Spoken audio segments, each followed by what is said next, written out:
தேசம் முழுக்க எழுந்து சொல்லும் கலாம் கலாம் சலாம் சலாம் நேர்மை என்பது நெஞ்சில் விளைந்தால் நிச்சயம் நற்குணம் உண்டாகும். நற்குணம் நிறைந்த உறவுகளாலே ஒற்றுமை என்பது உருவாகும். ஒற்றுமை மிகுந்த நாட்டில் தானே ஒழுக்கம் என்பது உருவாகும்.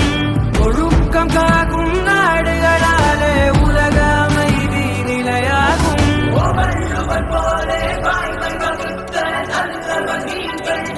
இடது